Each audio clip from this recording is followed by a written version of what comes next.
aqui falando para eles, o seguinte, uma frase que a gente usa, né, para resumir a obesidade e resumir o que você falou até agora, né? A obesidade é um reflexo do desbalanço entre a nossa genética e o ambiente que a gente vive hoje.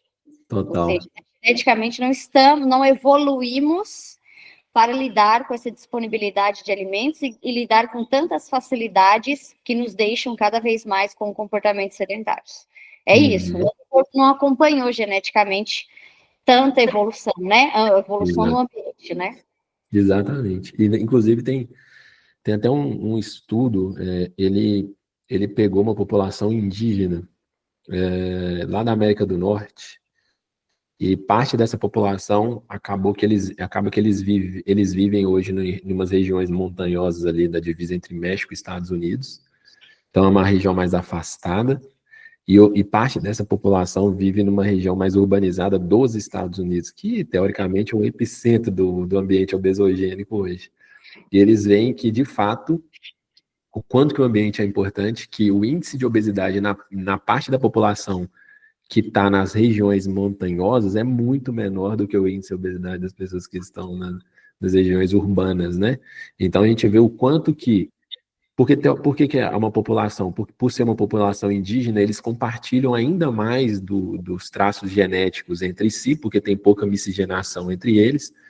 Então isso mostra para a gente que quando a gente exclui a genética, o ambiente ainda tem um peso muito grande na gênese da obesidade, né? E que, de fato, a genética do Homo sapiens, de nós, seres humanos, ela é uma genética adaptada evolutivamente para buscar alimento. E quando a gente se encontrar num ambiente onde a oferta de alimento é muito grande, a tendência, a probabilidade é que a gente desenvolva obesidade, né? Tanto que o trabalho do nutricionista hoje, que trabalha com emagrecimento, é criar ferramentas ativas, conscientes, que geram um esforço cognitivo para a pessoa ou emagrecer ou não reganhar o peso perdido. Então é tão difícil que você precisa de um profissional ativamente acompanhando, monitorando, com habilidades que funcionam e um tratamento, às vezes, multidisciplinar para aquilo ali não acontecer. Então a gente vê que, de fato, a pressão ambiental é muito grande. Perfeito. Né? Muito grande mesmo, total. Pode continuar a aula, eu vou, se você quiser colocar na tela cheia, e eu vou desligar meu microfone. A sua tela está aparecendo, não está em tela cheia, tá? Tá bom, vou pôr na apresentação, então. Vamos lá. Obrigada. Nada. Vou colocar no modo apresentação. Vamos nessa. Então, agora a gente vai entrar aí na fase da ciência do comportamento. Então, a próxima etapa da aula é mais entrar agora na parte comportamental, hábitos em si, meio que a gente deu uma pincelada de como os hábitos podem ser formados e tudo mais. A gente vai aprofundar um pouquinho mais. E no final da aula eu vou trazer aqui algumas estratégias práticas de setting terapêutico mesmo, né, da clínica, né, do conversa com o paciente, que pode ajudar o nutricionista a ajudar o paciente na mudança de comportamento. Vamos lá. Vamos aqui conhecer um pouquinho mais, né? Vamos dar uma pincelada aqui no que são as ciências do comportamento. As ciências do comportamento, elas começaram ali no século XIX, né, nos 1800, por esse carinha chamado Ivan Pavlov. Ele era russo, um fisiologista russo, que ficou famoso por seus estudos sobre os reflexos condicionados, né, dando origem ao que a gente conhece hoje como condicionamento clássico.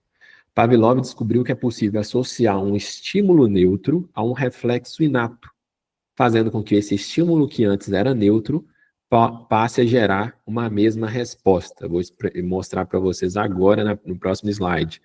Ele fez um experimento que ficou mais famoso, foram os cães de Pavlov, um experimento com cães na época, mostrando como que pode ter essa associação, esse condicionamento entre um estímulo que antes não gerava uma resposta. Quando a gente fala resposta aqui, a gente está falando de gerar um comportamento, tá? Uma resposta do organismo, do indivíduo, e a partir do condicionamento ele passou a gerar. Por exemplo, essa aqui é a imagem do experimento que ele fez. A gente tem a comida, o alimento, que geneticamente para a nossa espécie, para as espécies e seres vivos aí, a comida é um estímulo incondicionado, ou seja, eu não preciso de nenhum estímulo para saber que eu preciso comer. É algo reflexo, é algo, como é que eu falo? Não precisa de um aprendizado, né, para o ato alimentar em si. Então, a comida é um estímulo incondicionado e a comida gerava salivação no cachorro, que também é um reflexo incondicionado, ou uma resposta incondicionada, né? Então, a gente tem aqui esse pareamento que já era natural, não precisava de aprendizado. Aí, o Pavlov, ele começou a tocar uma campainha, que é um estímulo não condicionado, é N. Mas não tinha resposta nenhuma. Tocava a campainha, os cachorrinhos não faziam nada de diferente. E aí ele começou a parear, a condicionar. Ele começou toda vez que era apresentada a comida para o cachorro, ele começou a tocar uma campainha. Isso foi feito, né, repetidas vezes, né, o processo de treinamento, e aí os cachorros começaram a salivar quando a campainha era tocada, mesmo que não tivesse apresentação de comida. Porque começou a associar o som da campainha com um estímulo que previamente era incondicionado, que era o alimento. E aí ele tem o quê? Uma resposta condicionada, que é a RC, que é a resposta já baseada num estímulo condicionado. Então, esse aqui é o condicionamento clássico, tá? E acontece com a gente também, viu? A gente vê um cachorrinho e fala, mas o cachorro não. A gente está sobre o paradigma clássico do comportamento reflexo o tempo todo, inclusive. Por exemplo, vou dar um exemplo aqui para o ser humano, que eu acho que fica mais legal também. Um reflexo da gente é quando tem alguma coisa quente, a gente tira a mão. Você não tem que pensar, putz, eu vou tirar a mão porque isso está quente e se eu não tirar eu vou me queimar. Não, você tira a mão e depois você pensa. Inclusive, você tira a mão antes de sentir a dor, inclusive. É um reflexo. E se, por exemplo, eu me queimei várias vezes numa panela, o que eu começo a fazer depois de um tempo? Depois de um tempo, eu começo a observar se aquela panela está quente. Antes de eu pegar ela, eu aprendi. Então, a função disso daqui, desse entrelaçamento de estímulos, é justamente gerar um aprendizado em proteção tanto de um possível dano que vai causar ao organismo e uma possível eficiência no caso de buscar caloria, água, essas coisas. Então, é um exemplo clássico aqui que a gente faz isso o tempo todo, inclusive, tá? E aí a gente tem o outro modelo do condicionamento, que tem o condicionamento clássico, que foi aquele que eu expliquei para vocês, e o condicionamento operante, que ele foi um paradigma estudado pelo Skinner, que hoje é tido aí como um dos pais da análise do comportamento, né, que criou aí uma filosofia chamada behaviorismo radical, tem os livros do Skinner e tudo mais. Na área da psicologia hoje a gente tem, por exemplo, a análise do comportamento, que é uma frente muito utilizada no tratamento de crianças com espectro autista, então tem bastante evidência aí, e é baseado tudo nessa filosofia, nesse método aqui, que foi desenvolvido pelo Skinner, né? Ele foi um dos pesquisadores mais influentes do século XX e criou essa teoria do condicionamento operante, uma teoria que foi testada, né, foi empiricamente validada por vários estudos aí que ele fez na época. E aí o Skinner demonstrou que o comportamento são moldados pelas consequências que o seguem. Olha só que interessante. Então aqui, muito importante a gente fazer isso. O cãozinho, ele era baseado num reflexo inato, né? Que é salivar por causa da comida. É uma resposta hormonal que não tem controle. A gente não tem controle, por exemplo, se eu vou... A salivação, inclusive, acontece em ser humano, tá? Se eu vou salivar ou algo. É uma resposta do sistema nervoso autônomo, né?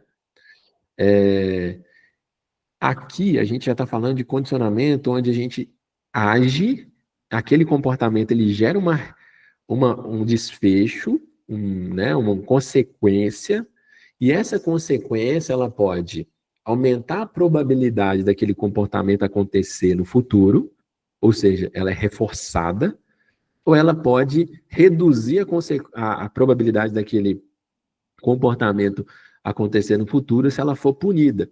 Então, aqui, quando a gente fala do comportamento operante, o condicionamento operante do Skinner, a gente tem que falar em duas consequências, que pode ser o reforçamento ou a punição. E aí, esse aqui é o sistema, né, o paradigma operante do Skinner. Aqui a gente tem 2 pontos, ó. Quando eu tenho uma resposta, um comportamento, tá? Resposta e comportamento, vamos colocar como sendo a mesma coisa, e eu tenho um reforço positivo, eu aumento a ocorrência daquele comportamento. E a gente está falando de probabilidade, tá? Aumenta a probabilidade de ocorrência daquele comportamento no futuro. E eu também posso ter um reforço negativo, que aumenta a ocorrência daquele comportamento no futuro. Se eu tenho um comportamento, e aquele comportamento, a consequência dele é uma punição, isso reduz a ocorrência, a probabilidade de ocorrência daquele comportamento no futuro, e a punição pode ser positiva ou negativa. O que significa isso? Significa o seguinte: quando eu tenho algo positivo, seja punição ou reforço, é porque eu adicionei algo no ambiente. Tá? A consequência foi que alguma variável entrou no ambiente, que pode ser uma variável que vai aumentar a probabilidade daquele comportamento acontecer, que no caso seria o reforço, ou pode ser uma variável que vai reduzir a probabilidade daquele comportamento, que pode ser uma punição.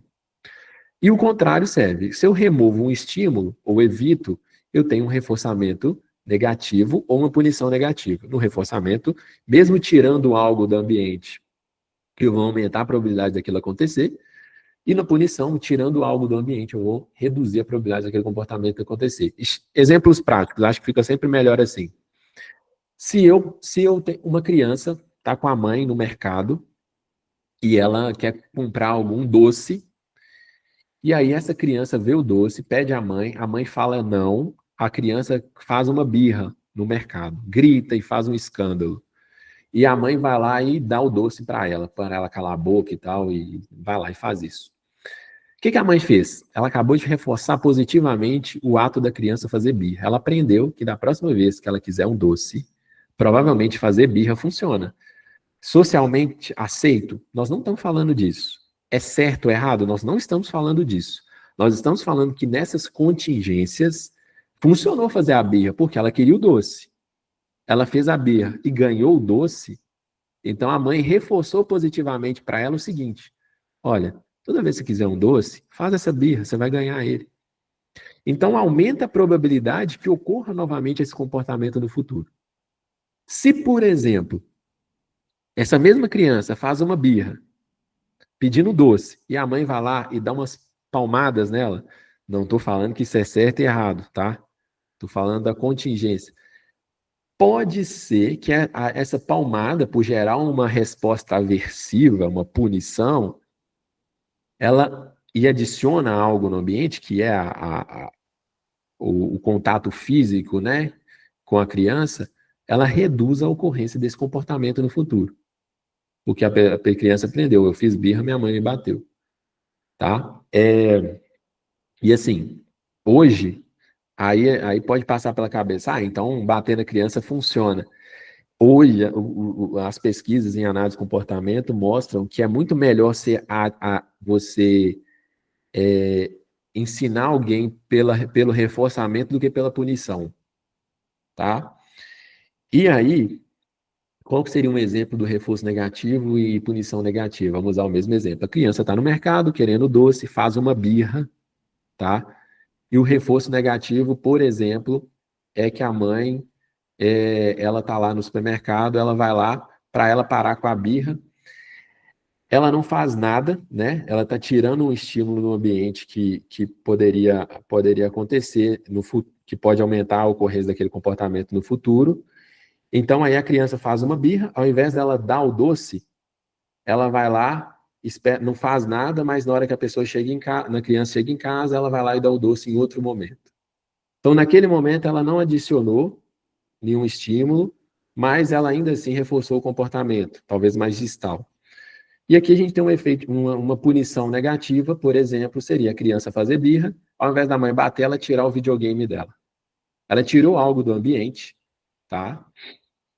Ela tirou algo do ambiente, que é o videogame, ela não bateu na criança, ela adicionou um estímulo, mas tirou algo da criança. Ela puniu negativamente aquela criança. Então, é uma forma de condicionamento, tá bom?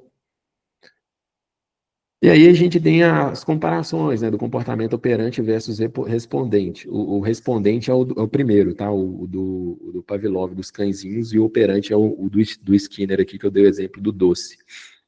O comportamento respondente é involuntário, ele ocorre automaticamente em respostas a estímulos específicos, sem a necessidade de muito aprendizado prévio, sendo controlado por eventos antecedentes e estímulos. Então, no comportamento respondente, que é o do cãozinho, o que importa mais é o antecedente, é o estímulo prévio, antes do comportamento.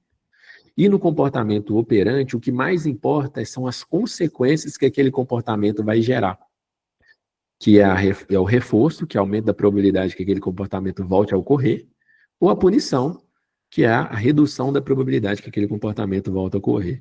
Então, se a gente for parar para pensar nesses dois paradigmas, no operante e o respondente, o operante ele é muito mais influenciado pela consequência e o respondente ele é muito mais influenciado pelo antecedente, pelo estímulo que vem antes do comportamento. E aqui a gente tem algumas questões já entrando na parte, né, do comportamento alimentar. A gente tem as representações mnemônicas, que inclusive constituem uma parte do nosso processo de regulação alimentar. Mnemônico vem do termo de memória, tá? Então, as experiências prévias com um determinado alimento podem criar memórias associativas, aversão, preferência. E isso sobressai ao controle homeostático, que a gente viu na primeira parte da aula lá do hipotálamo. Regiões como córtex, órbito frontal, hipocampo, o estriato, núcleo accumbens, putamen, né, parecem ter importantes papéis em iniciar essa formação de condicionamento.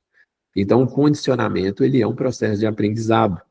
A gente aprende e aquela memória, ela é armazenada em um centro para a próxima vez que aquilo acontecer, a gente tem uma resposta mais rápida àquilo dali. Todos nós temos algum alimento que somos condicionados positiva ou negativamente. Normalmente, o paciente, se vocês pensarem, vocês vão lembrar de algum alimento que provavelmente vocês pensam assim, pô, se eu tiver esse alimento perto, eu não tenho controle nenhum com ele. Eu como até acabar. Ou tem um alimento que eu não como nem, assim, de jeito nenhum. Por quê? Isso vai ser influenciado também pelas representações mnemônicas, pela memória alimentar que foi criada. Por exemplo, se quando a pessoa era pequena, os pais falavam assim, enquanto não comer os vegetais, você não levanta da mesa. O que o pai fez ali, né? Os pais ali, talvez na melhor das intenções, eles criaram, a partir da ótica do condicionamento operante, uma punição negativa com aquela criança. Ou seja, eles tiraram a possibilidade dela sair da mesa. Ela não queria mais ficar lá. Então, eles puniram negativamente, eles não fizeram nada, não bateram nem nada, mas evitaram, né, a partir de um comportamento que era preferido do menino, de que era levantar e sair, eles negaram essa possibilidade. Ou, se não comer os vegetais, não ganha o doce depois. Na tentativa de ensinar a criança a comer, é foda, né? Na hora que você olha pela análise do comportamento, aqui você está fazendo duas coisas, né? Você está reforçando o consumo excessivo de açúcar. Ó, beleza, se eu comer o vegetal, eu ganho doce. Então, você está colocando o doce como uma recompensa, um reforçamento positivo. E se você não comer o vegetal, você não ganha o doce. Você está punindo negativamente a criança se ela não comer os vegetais. Você está tirando uma recompensa que ela gostaria de ter. Então, no caso, se você for parar para pensar por essa ótica, você não está ensinando a pessoa a comer vegetal, você está ensinando ela a gostar do doce, né? Que é totalmente diferente. Aí, a gente vem e entende que, ó, os centros mnemônicos, eles são uma área, né, didática aí para entender o comportamento alimentar. O centro de recompensa, a gente acabou de ver ali agora há pouco, a dopamina, o wanting, né, o querer e o liking. Aqui a gente tem todos os neurotransmissores envolvidos, dopamina, serotonina, noradrenalina, etc. E a gente tem interação de todos esses centros aí de controle do comportamento alimentar, né? Aí a gente começa a entrar deixa eu ver se não pulou, não pulou não. E o hábito é um tipo, agora a gente vai falar de hábito, que é um tipo de memória, tá? Então, antes a gente pensar no hábito, a gente tem que entender que o hábito é um tipo de memória altamente condicionada, ou seja, aprendida no passado, e inflexível. O hábito, quando a gente estuda memória, a gente tem vários tipos de memória, não vou aprofundar aqui não. Mas, de maneira geral, a gente tem as memórias declarativas e as memórias não declarativas. As memórias declarativas, elas podem ser subdivididas em memórias episódicas e semânticas. Por exemplo, um exemplo de memória declarativa episódica é uma experiência que eu vivi na minha vida. Ah, eu lembro que quando eu fiz uma viagem para tal país e tal, isso é uma memória declarativa episódica, né? É uma experiência que você viveu no passado. Uma memória declarativa semântica é basicamente o que eu estou fazendo. Eu estou fazendo uma aula sobre um tema que eu estudei. Então, semanticamente, eu preciso lembrar de termos, eu preciso lembrar de associações, de explicações. Isso é uma memória declarativa semântica. A memória não declarativa, ela tem mais subdivisões. A memória não declarativa, ela pode ser um priming, ela pode ser uma memória não associativa, uma memória condicionada e uma memória procedural. Aqui ainda teria uma outra subdivisão. A memória procedural, que eu linkei, ela poderia ser subdividida entre hábitos e habilidades. E entender essa diferença é muito importante, porque hábito é uma memória não declarativa procedural, só que nem todo automatismo do nosso corpo é um hábito. Vou dar um exemplo prático para vocês entenderem. Andar de bicicleta. Andar de bicicleta, talvez aprendeu quando era pequeno, e, de repente, hoje você consegue andar, depois de anos sem subir numa bicicleta, você consegue pegar e sair. Coisa que você não conseguia quando você estava aprendendo, caiu várias vezes e tal. E aí, essa é uma memória procedural, uma habilidade procedural, que não é habituada. Por quê? Porque ela é mais refinada que o hábito, tá? Vou dar uns exemplos para frente para ficar mais claro. Só para a gente resumir esse slide. O hábito é uma memória inflexível, não declarativa, que foi aprendida no passado, tá? Ela foi condicionada. E aí, a gente tem aqui a psicologia do hábito, eu usei como base esse artigo aqui para trazer esses próximos slides, que são comportamentos automáticos. Então, o hábito é um tipo de comportamento que ocorrem em resposta, ou seja, um comportamento ocorrendo em resposta a estímulos no ambiente, sem necessariamente precisar de um objetivo consciente. Foi o que eu falei para vocês mais cedo, que às vezes alguém está fazendo um hábito que é deletério para a saúde dela, e para ela tá claro isso, tá? Às vezes, tipo assim, racionalmente ela sabe, por exemplo, a pessoa fuma, ela sabe que cigarro aumenta o risco de câncer de pulmão, mas ela fuma. Porque o fumar virou um hábito. E o hábito, ele não precisa de um objetivo consciente. Ele não precisa disso aqui, tá claro. Tá? Ele só precisa de um estímulo, ou seja, o que vem antes. E aqui entra na parte que eu falei agora há pouco. Nem todo hábito é automático. Não, desculpa, esquece que eu falei. Nem todo automatismo é hábito. Mas os hábitos são sempre automáticos. Dá um exemplo com a nutrição. Nem toda gordura é saturada, mas toda gordura saturada é um tipo de lipídio. Nem todo lipídio é gordura saturada, mas toda gordura saturada é um tipo de lipídio. É basicamente isso. E os hábitos são sempre automáticos porque eles foram aprendidos no passado e foi uma rota muito treinada pelo seu cérebro. E aqui a gente tem um exemplo. Ó, andar de bicicleta é um tipo de memória procedural. Vamos voltar aqui. Memória procedural, mas enquadra na categoria de habilidades e não de hábitos. Por quê? É uma habilidade motora, ela é mais refinada, ela precisa de uma série de refinos durante o ato que vai ajustando aquilo dali. Pô, preciso pôr meu pé na frente, depois eu equilibro, não sei o que e tal. Se essa bicicleta ela é maior, eu vou ter que mudar meu jeito de andar e tudo mais. Então, ele vai se ajustando. O hábito ele é mais inflexível, tá? As rotas comportamentais que ajudam a poupar energia foram evolutivamente importantes, né? Então, a função do hábito é abrir um espaço, entre aspas, para as regiões corticais, aquelas regiões que são mais novas do nosso cérebro. Por quê? Porque para essas regiões funcionarem, ela demanda de mais energia, de mais ATP, de mais gasto mesmo atencional, e os hábitos, normalmente, eles suprem isso, né? Se a gente ficasse o dia todo fazendo comportamentos racionais demais, a gente não ia dar conta de fazer tudo que a gente faz no dia. Então, os hábitos, eles são importantes evolutivamente, sim.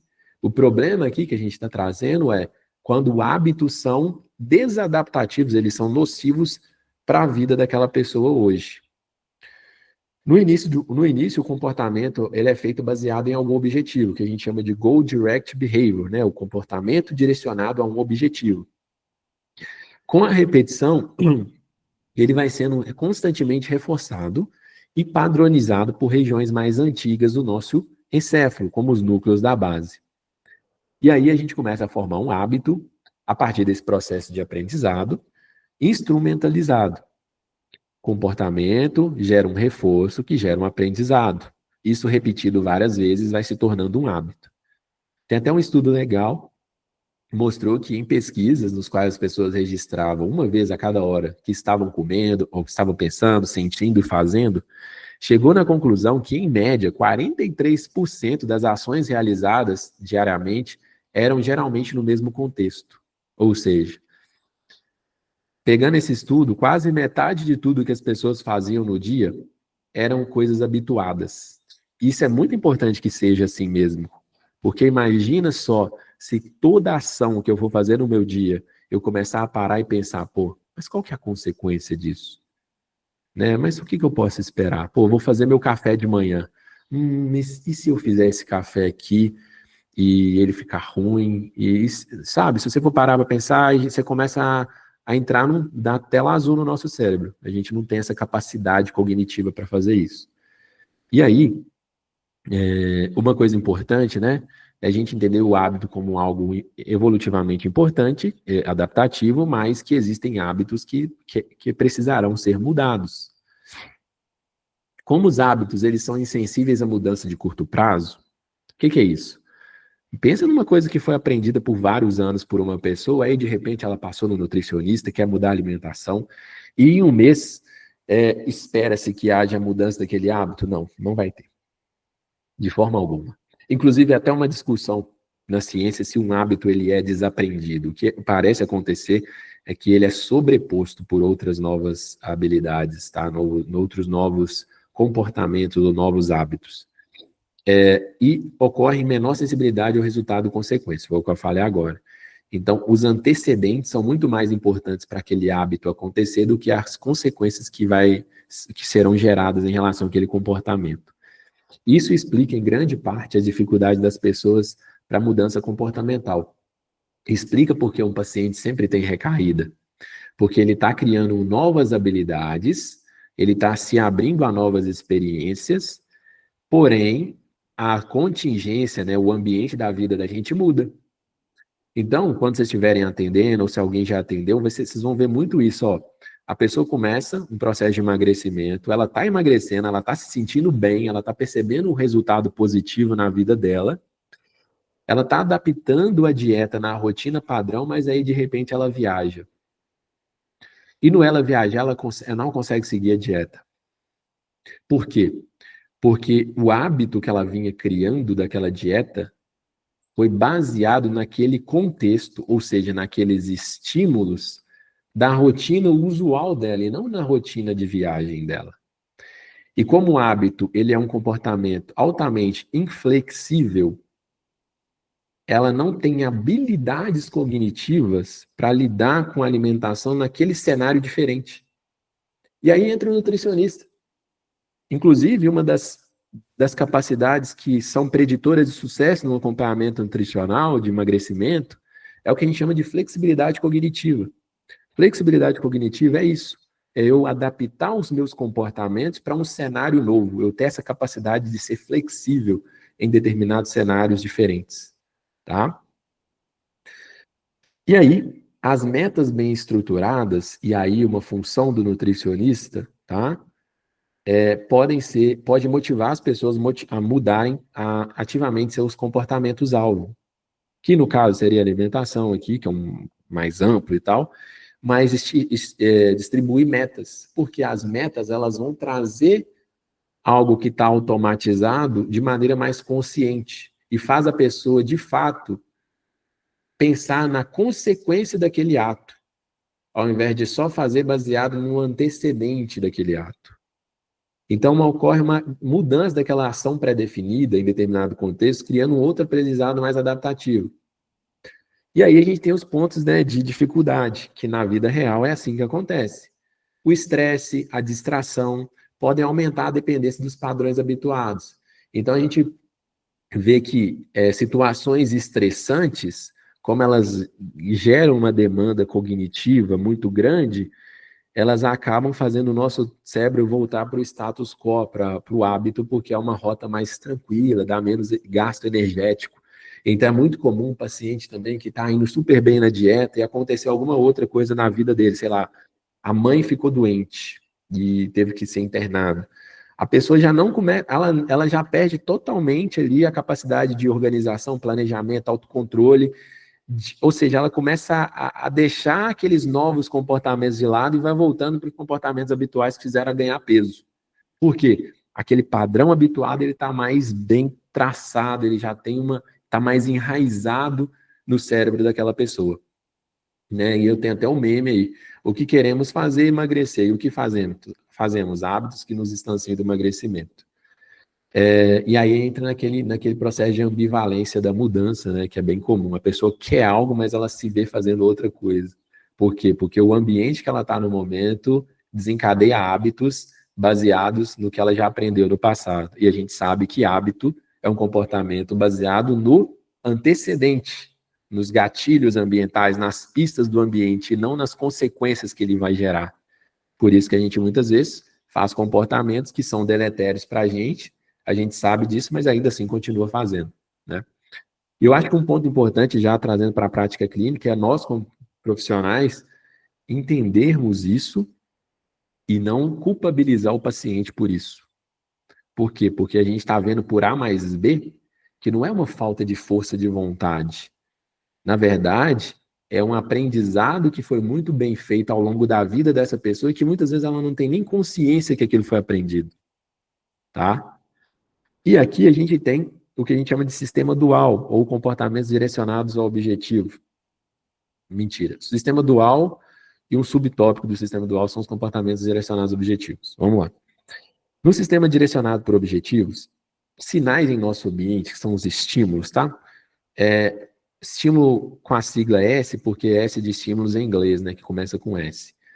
Nos fazem pensar em nossos objetivos, no resultado, que está em O de outcomes, né, de desfecho, que por sua vez nos lembram das respostas que os produziram no passado. Resposta R, que normalmente resposta pode ser substituída por comportamento, tá? Então esse é o sistema mais deliberativo, mais racional, mais flexível, mais custoso para o cérebro também. E é o sistema que normalmente o paciente ele tem que fazer no início de um processo de mudança.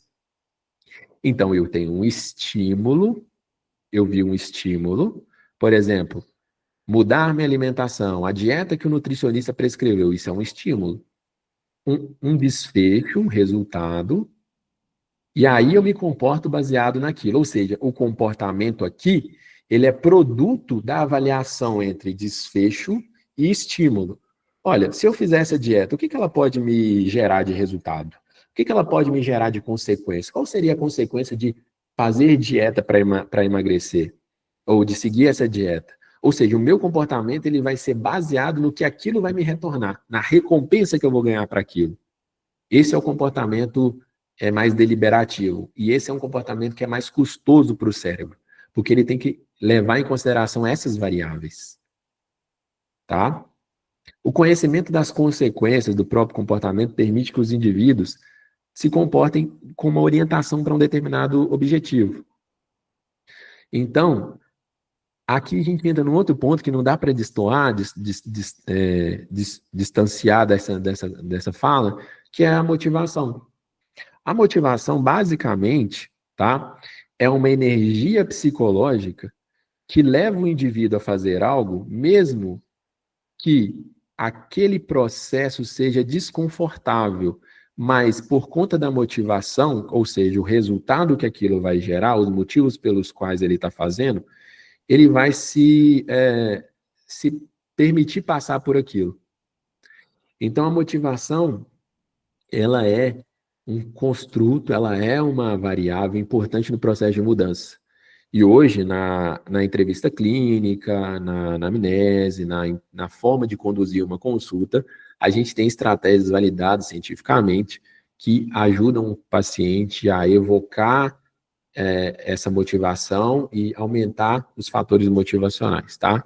É o que a gente chama de entrevista motivacional. É por isso que é muito complicado, quando a gente começa a estudar isso, a gente falar que, pô, mas a culpa é do paciente. Olha, eu peguei o restinho da aula da Karine, e uma coisa que eu posso te falar para vocês é, a partir do momento que você está sentado de frente para o paciente e ele confiou no seu trabalho, ele tem sim responsabilidade de mudança, mas a responsabilidade do profissional é muito grande. É muito grande. É muito grande, porque a gente que teoricamente tem que saber de ferramentas para ajudar o paciente a mudar, ele não tem que saber daquilo, não. Ele pode aprender com você, mas ele não tem que saber daquilo, não. Então é muito difícil falar que o paciente não tem força de vontade, ele não aderiu à dieta. Tá, mas por que ele não aderiu? Onde foi que eu errei? O que eu poderia ter feito diferente? O que eu deixei passar na consulta?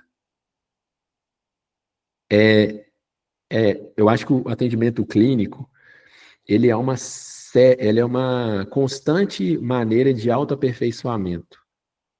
E entender isso é importante, porque isso faz a gente aprimorar a nossa conversa, a nossa prática clínica, e também faz a gente ser profissional mais humano, tá? Então, o comportamento direcionado ao objetivo, ele é um comportamento que ele é feito à espera de algo, né? Ele precisa de um resultado, de um desfecho visível para ele acontecer. E aí eu deixo uma primeira indicação de livro aqui para vocês, que é esse livro Rápido e Devagar, Duas Formas de Pensar, do Daniel Kahneman. Ele foi um psicólogo que, eu acho que ele estudou muito esse sistema dual, tá? Entre comportamentos de rápida e deliberados, comportamentos mais impulsivos ou mais habituais e comportamentos mais deliberados. Ele chama até de sistema 1 e 2, tá?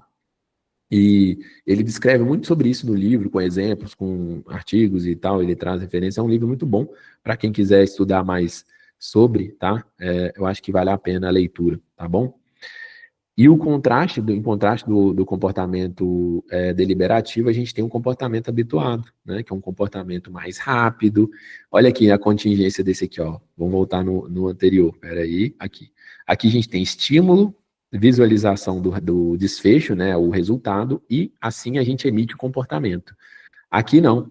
Aqui o estímulo diretamente já faz uma emissão do comportamento. A gente já desconsidera o resultado, o desfecho, as consequências daquilo dali. Então, o comportamento passa a ser diretamente impulsionado pelas pistas do contexto, do ambiente. E assim, ele perde sua sensibilidade imediata ao valor do objetivo. Foco na palavra valor, que a gente vai ver isso depois, tá? Então, quando a gente tem um hábito já formado, pouco importa a consequência daquilo dali. Só me importa se teve alguma pista no ambiente que me fez ter aquele comportamento. Pouco importa se aquilo vai me fazer bem, se fazer mal. Se eu já habituei com aquilo, que se dane. Essa a questão do hábito. E o aumento da eficiência alcançado com a resposta habitual tem, portanto, um preço da diminuição da flexibilidade. Então, para o nosso cérebro ter mais eficiência, ele usou do aprendizado habituado. Só que isso ele perde flexibilidade, acaba sendo um comportamento muito tipo viseira, assim, a gente não tem aquela visão dinâmica, a gente vê o estímulo, faz isso. Logo, se eu tenho tal estímulo, eu me comporto dessa forma, né? E aqui a gente tem a ilustração, como que acontece, né? Aqui, ó, Goal Direct System, que é o sistema direcionado ao objetivo, estímulo, desfecho, resposta, e quando a gente já tem um sistema habituado, a gente tem um estímulo já levando diretamente para a resposta. Porque aqui já teve um aprendizado, tá? Aqui é mais rápido, tá bom? E aqui a gente tem alguns caminhos neurobiológicos dos hábitos, tá? Que vou passar por alto, não entrar na aula de neuroanatomia, porque, né? Mas a gente tem aqui, ó, a formação do hábito que envolve uma conversa entre várias áreas do encéfalo, com maior destaque para os núcleos da base. Os núcleos da base, tá vendo essa parte meio marrom, assim, cinzinha aqui? Esse aqui são os núcleos da base, tá? Eu coloquei até um quadrinho por cima aqui. Aqui, ó, é a região cortical, onde tem os sulcos e tal, o tronco cerebral, né? E aqui é o cerebelo, tá? É uma região que a gente não está falando dela aqui hoje, não. Os núcleos da base, com maior destaque para o estriato, que é o estriado, que é uma região bem aqui, ó. Ela fica aqui. Participa tanto da via direta, D1, quanto na via indireta, D2. Aqui tem a ver com os receptores de dopamina, tá? Vias responsáveis pelo controle motor e comportamental. Aprendizado do hábito é facilitado por essas vias que modulam a inibição, ou seja, frear um comportamento, ou a excitação das ações, como principal modulador o neurotransmissor chamado dopamina, que a gente já falou dele antes. Olha a importância da dopamina. Vocês podem ver na figura aí que aqui tem dois caminhos, né, que foram sendo traçados. São as duas vias dopaminérgicas, né, a via mesocorticolímbica e a via nigroestriatal. E aqui, ó, esses dois grupinhos de neurônio são as duas regiões onde tem produção de dopamina no cérebro, que é a área tegmentar ventral e a substância nigra, tá? É aqui que emergem toda a produção de dopamina, ela começa aqui, ó, os neurônios produtores de dopamina começam e vai ramificando para o resto do cérebro, né? E aqui a gente tem um exemplo, uma ilustração de como os hábitos acontecem, né? Ó, antes da habituação, ó, tem um estímulo, que é esqueci a palavra, isso aqui é um disruptor, sei lá como é que chama, acendedor de luz, esqueci a palavra. Então, o estímulo, se a pessoa viu o estímulo, a resposta dela, acender, né? Clicar no botãozinho para a luz acender. Então, a gente tem uma ação aqui baseada no quê? O desfecho influencia na resposta. Eu tenho um estímulo visual, penso no desfecho, eu quero que a luz acenda. Então, por isso eu vou clicar no interruptor aqui, sei lá como é que chama isso. E a luz vai acender. Eu faço isso por conta que eu quero um resultado daquele comportamento. Quando a gente tem a formação do hábito, a gente já desconsidera o desfecho aqui. O outcome, né, o resultado. Então, é só o estímulo agindo sobre a resposta. Isso aqui é um exemplo tão bom que, às vezes, eu não sei se já passaram por essa experiência, tipo assim, cortou a energia da cidade, da rua ali, tá sem energia. Você entra no cômodo, você acende do mesmo jeito. É um hábito. Por quê? Teoricamente, você sabe que está sem energia, mas por que você continua? Porque não é baseado mais no desfecho, é baseado no estímulo. Então, é um comportamento habituado. A gente entra no cômodo da casa, pum, acendeu. Ah, não tem. Aí depois que você vê que não acende, que não tem a luz não acende, fala, pô, não tem energia. Aí vem o sistema 2 lá, o sistema mais deliberativo, fala, não, peraí, cara, realmente. Aí você começa, ele é muito mais lento, né, para chegar. E aqui a gente tem esse exemplo aqui dos gatilhos ambientais, né, que pode ser uma palavra para estímulo também. E aí a gente tem a via direta e indireta do controle comportamental e motor, que foi o que eu adiantei nesse slide aqui, eu vou trazer para vocês. A via direta, que envolve o tálamo e o córtex, são regiões ali do encéfalo, facilita a execução de comportamentos, ela é excitatória, tá? Ela leva a gente a fazer coisas. Enquanto a via indireta ajuda a controlar ou suprimir ações inadequadas. Quando a gente fala inadequada, não é do ponto de vista moral nem social, é do ponto de vista da avaliação do corpo naquele momento, tá? Quando o comportamento é repetido frequentemente e reforçado, a via direta ela é fortalecida e a dopamina atua no reforço desse comportamento. Tá? Com o tempo, a execução do hábito torna-se automática, com menos necessidade de controle pelo córtex. E, ponto importante, quanto menor a complexidade daquele comportamento, ou seja, quanto mais simples ele é, ou quanto maior o valor do reforço daquele comportamento, mais fácil ele é habituado. Então, não sei se vocês já viram na internet por aí, tipo, um hábito demora 21 dias para formar. Pô, essa é informação aí tirada de vozes da cabeça. Por quê? Porque de que comportamento a gente está falando? Qual que é a complexidade dele? Tá? Qual que é o valor do reforço daquele comportamento? Ou seja, quando ele está no processo de aprendizado, a consequência, o valor subjetivo de reforço daquele comportamento é alto, é baixo? Então é muito mais fácil a gente habituar inicialmente com um comportamento que ele seja simples ou que ele tenha um valor muito elevado, tá? O valor ele é medido ali por uma região do nosso do nosso córtex chamado córtex pré-frontal ventromedial. Ele faz esse balanço do valor subjetivo de algum comportamento, tá? Aqui a gente tem os núcleos da base, é um corte coronal do cérebro, se eu não me engano, isso aqui. E aqui a gente tem essas regiões, ó, são os núcleos da base. Aqui são é o córtex, né? É como se estivesse cortando o cérebro assim, né? E não assim. Aqui a gente está fazendo um corte, vendo os núcleos da base. O córtex não são núcleos da base, tá? São outras regiões, tem vários tipos de córtex. Mas os núcleos da base, eles são formados pelo putamen, que é esse azulzinho. O globo pálido, tem o globo pálido interno e o externo. Aqui a gente tem a substância nigra, tá? Que é onde produz dopamina, ela ramifica daqui para cá, para cima, né? Vai ramificando. O tálamo ele é como se fosse uma central de redistribuição. Ele recebe ramificações de neurônios de dopamina aqui e vai liberando eles para o córtex. É como se ele fosse uma central mesmo de redistribuição de informação.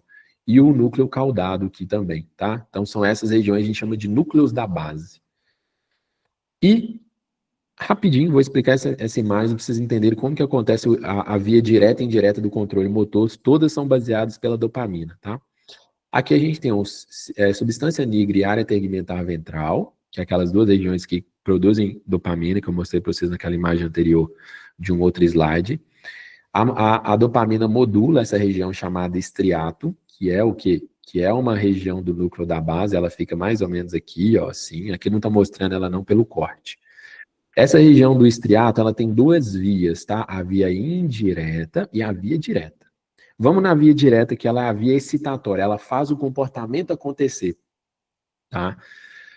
Aqui o estriato recebeu dopamina, ele vai lá e inibe esse globo pálido interno, né? Esse globo pálido interno, ele tem a função de inibir o tálamo. Então pensa assim, o tálamo, ele tem a função de redistribuir o sinal para o córtex e a partir do córtex tem um comportamento, tá? Só que se esse globo pálido interno, ele inibe o tálamo não vai fazer essa redistribuição de sinal. Mas a via direta, ela faz o seguinte, ela inibe o inibidor. Então, se eu inibir o globo pálido interno, o tálamo está ativo para fazer as ações dele. E aí ele ativa e leva para o córtex a informação e tem um comportamento motor ou um comportamento qualquer outro, seja um comportamento habituado também. E a gente tem a via indireta. Aí na via indireta, a dopamina joga aqui do mesmo jeito, e aí ela vai inibe uma região chamada globo pálido externo, e esse globo pálido externo, ele inibiria o globo pálido interno, só que como ele está inibido, ele não vai fazer mais isso, e aí esses núcleos STN são os núcleos subtalâmicos, tá? Ele vai lá, e como ele está liberado, ele vai lá e começa a estimular essa aqui. Opa, passei sem querer. Ele começa a estimular o globo pálido interno. O globo pálido interno, ele inibe o tálamo. Só que como ele está estimulado, ele continua inibindo o tálamo. Então aqui a gente vai frear o comportamento motor e habituado. Quem que faz isso tudo? Qual que é o neurotransmissor que faz isso tudo? A dopamina. Por que em um lado ela faz uma coisa e no lado ela faz outra? Porque depende do receptor do neurônio que ela vai ligar. Se é um receptor D1 ou D2. E o que vai depender de qual receptor que vai atingir? Da quantidade de dopamina que foi liberada. Se ela foi liberada em uma quantidade maior, como se fosse um pulso, ou como se fosse uma dose menor em constante, que é a fase tônica ou fásica da dopamina. Então, tudo isso depende. Por exemplo, uma pessoa que tem mal de Parkinson, né, a doença de Parkinson, ela tem alteração nessa região aqui, ó. A substância nigra e a área tegmentar ventral dela não produz dopamina o suficiente. Por isso que ela tem os movimentos trêmulos ali, porque a via direta e indireta dela não funciona tão bem, ela não consegue frear e começar o movimento de maneira coordenada, justamente porque essa excitação e freio não está bem estabelecido, porque a liberação de dopamina ela é insuficiente, né? Aí a gente tem aqui a neurociência das metas e da mudança comportamental. Segundo Berkman, que é o autor do artigo, a mudança de comportamentos precisa de desenvolvimento de habilidades e de motivação para que se inicie a mudança. E ele traz até um quadrinho interessante. Quanto mais fácil é a atividade, tá? Menos motivação a gente precisa para aquela ação, tá? Então, aqui no eixo X, teoricamente, é o nível de motivação para a ação, e aqui é o nível de habilidade para aquela ação. Então, a gente tem comportamentos complexos, mais de rotina, né? Por exemplo, dirigir para um lugar familiar. A gente tem comportamentos simples, mais de rotina. Por exemplo, ver a caixa de e-mails e tal, alguma coisa bem habitual, ou escovar dente, alguma coisa do tipo. Então, ela precisa de baixa habilidade, baixa motivação para fazer. E a gente tem habilidades de alta habilidade, precisa de uma alta habilidade e de alta motivação, que normalmente são habilidades mais complexas. Por exemplo, dirigir para uma nova cidade na primeira vez, ou fazer uma dieta pela primeira vez, uma nova dieta, uma alta habilidade e alta motivação. Ou a gente pode precisar de uma baixa habilidade e alta motivação, né? Por exemplo, aqui, ó, trocar fralda, né? Depende muito do que a gente está falando aqui. Então, assim, ele divide os comportamentos. E aqui mostra para a gente que mudar hábito depende de qual tipo de comportamento que a gente está querendo mudar, né? Ou criar novos hábitos, depende do quê. E eu posso falar para vocês, mudar o hábito alimentar é um comportamento super complexo. Então, vocês já veem que é algo que demanda tempo, tá? E aí, ele traz, né, que a formação de um comportamento habituado depende de aprendizados prévios. É o resultado de um comportamento que foi reforçado anteriormente e hoje ele funciona independente daquele reforço. Ele já não precisa mais do objetivo, do resultado. Por enquanto, aprendemos aquele novo comportamento, precisamos de áreas mais cognitivas e custosas. Então, no processo de aprendizado, é difícil mesmo. É punk, é caótico para a pessoa, né? Gera desconforto. O córtex frontal, o núcleo accumbens e outras regiões. E duas dimensões são necessárias, ter habilidade e ter motivação. E olha, spoiler, é possível rastrear isso no atendimento clínico.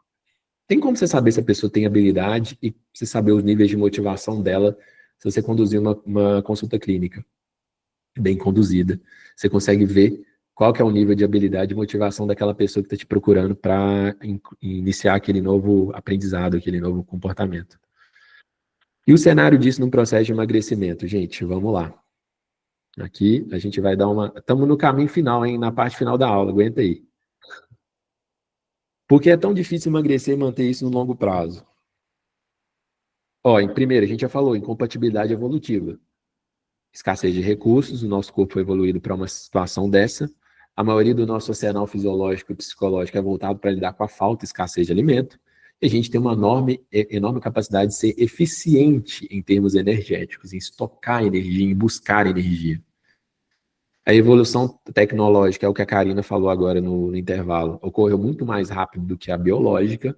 A gente tem um aparato genético voltado para caçar, coletar e andar dezenas de quilômetros diários, e hoje ninguém faz isso, mas vivemos num ambiente onde encontramos comida em qualquer local. Basta abrir a geladeira, pedir o iFood e tal. Então, de caçadores e coletores a clientes do iFood. Porque foi um corpo adaptado para isso, sendo exposto a isso. E aí, isso é o mismatch evolutivo, é a incompatibilidade. E tem algumas outras teorias que dão suporte, eu quis trazer uma aqui que eu acho bem legal, só para passar por alto.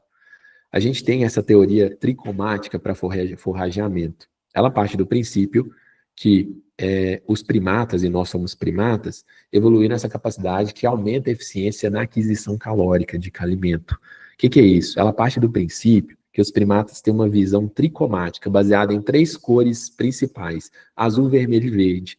E essas espécies que possuem essa visão apresentam maior eficiência na busca de alimentos avermelhados, alaranjados.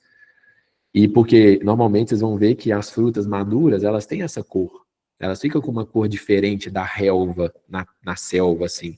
Por folhas verdes, talvez elas não retornassem tantas calorias. Mas fazia sentido eu criar um mecanismo visual para separar o que valia a pena eu me esforçar para pegar daquilo que não vale a pena.